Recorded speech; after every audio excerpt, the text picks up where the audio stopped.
말씀 보겠습니다. 잠언 13장 17절 말씀입니다. 같이 읽겠습니다. 악한 사자는 재앙에 빠져도 충성된 사신은 양약이 되느니라. 아멘. 잠언 13장 17절 양약과 같은 충성된 일꾼이라는 제목으로 말씀 보도록 하겠습니다. 신자는 주님의 명령을 따라 충성스럽게 복음을 전하는 삶을 살아갑니다. 어려움이 있어도 뒤로 물러나지 않고 사명을 감당하기 위해 애쓰며 살아가는 것입니다. 왜요? 우리는 주님의 충성된 일꾼이기 때문입니다. 오늘 본문을 통해서 이에 대해 함께 살펴보도록 하겠습니다. 오늘 잠언 기자는 악한 사자는 재앙에 빠져도 충성된 사신은 양약이 된다고 말합니다. 이것을 타번역본에서는 못된 심부름꾼은 재앙을 가져오나 신실한 심부름꾼은 평안을 가져다 준다 라고 번역하고 있습니다. 본문은 악한 사자와 충성된 사신을 대조하고 있는데 악한 사자는 재앙을 가져오지만 충성된 사신은 평안을 가져온다고 말하고 있죠. 먼저 악한 사자에 대해서 생각해 보겠습니다. 악한 사자는 어떤 사람입니까? 그 대조로 충성된 사신이 나오는 것을 볼 때 그는 충성되지 못한 혹은 신실하지 못한 자라고 말할 수 있겠습니다. 사자는 보내는 사람의 말을 잘 전하고 보내는 사람이 시키는 일을 잘 해야 하는 것입니다. 그런데 악한 사자는 이러한 자신의 직무를 잘 감당하지 않는 자라고 할 수 있는 거겠죠. 이러한 자는 재앙을 가지고 옵니다. 보낸 사람의 뜻을 행하지 않을 뿐 아니라 보낸 사람의 이름을 가지고 자기 뜻대로 행하면서 문제를 일으키기 때문입니다. 그러니 그를 보낸 사람이 모욕을 당하고 어려움을 겪을 수밖에 없는 거죠. 이러한 자는 그야말로 재앙을 가져오는 자라고 할 수 있습니다. 반면에 충성된 사신은 어떻습니까? 충성된 사신은 주인의 뜻을 잘 헤아리고 그 명령을 신실하게 이행합니다. 명령에 따라 신실하게 일을 처리할 뿐만 아니라 끝까지 맡겨진 일을 잘 마무리하기까지 하죠. 그러니 일을 맡긴 사람은 마음이 평안하고 또 그로 인해 큰 만족과 기쁨을 얻을 수 있는 것입니다.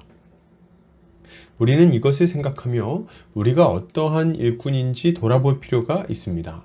주님은 우리를 불러서 자신의 일꾼 삼으셨어요. 먼저 우리에게 복음을 전하셔서 예수를 믿게 하시고 영생을 선물로 받게 하셨습니다.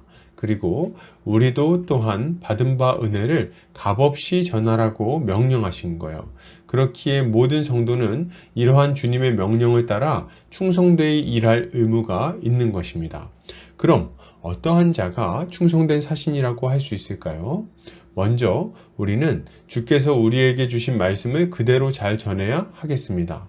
예수 그리스도의 십자가 복음을 가감하지 말고 잘 전달해야 한다는 말이죠.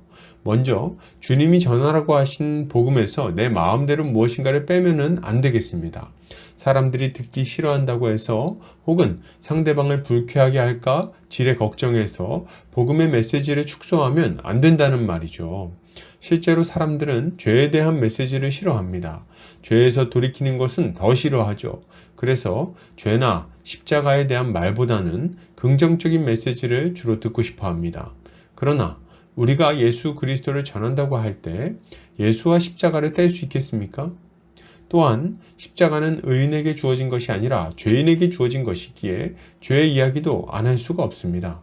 그리고 십자가를 믿음으로 거듭난 자들에게 요구되는 삶도 죄를 떠나서 거룩한 삶을 사는 것이기에 죄 가운데 거하는 사람들이 편안하게 듣는 것이 힘들 수밖에 없는 거죠. 그러나 하나님의 충성된 사신은 이러한 눈치를 보지 않아야 되겠어요. 일부러 기분 나쁘게 할 필요는 없겠지만 메시지를 왜곡하면 안 된다는 거죠. 사람들이 싫어한다고 십자가를 전하지 않는다면 그는 도리어 악한 사자라고 할 수 있는 것입니다. 죄와 십자가와 거룩을 전하지 않는 자가 어떻게 하나님의 신실한 사신이라고 할 수 있겠습니까?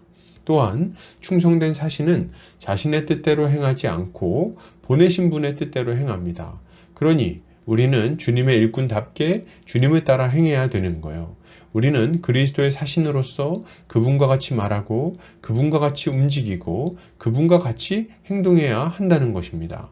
주님은 어디로 가서 무슨 말씀을 하셨으며 어떤 행동을 하셨습니까? 주님은 낮은 곳으로 가서 가난한 자들을 위로하셨고 그들과 같이 먹었으며 그들을 일으키기 위해 손을 내미셨어요. 우리가 주님의 신실한 사신이라면 우리는 마땅히 그와 같이 행해야 하는 것입니다. 이렇게 할 때 우리는 주님의 충성된 사자라고 불릴 수 있을 것입니다. 그러므로 여러분, 주님의 신실한 일꾼답게 주님의 말씀을 주님이 보내신 곳에서 가감없이 전합시다. 연약한 이들을 돌보고 그들과 함께 해야 되겠습니다. 이렇게 할 때 우리는 주님의 마음을 기쁘게 하는 좋은 일꾼이 될 수 있을 것입니다. 결론을 드립니다. 여러분, 주님의 신실한 일꾼이 됩시다. 충성스럽게 행합시다. 주님은 우리를 보시고 착하고 충성된 종이라 칭찬해 주실 것입니다. 오늘도 주님의 지혜로 승리하는 성도님들 되시기를 주의 이름으로 축복합니다.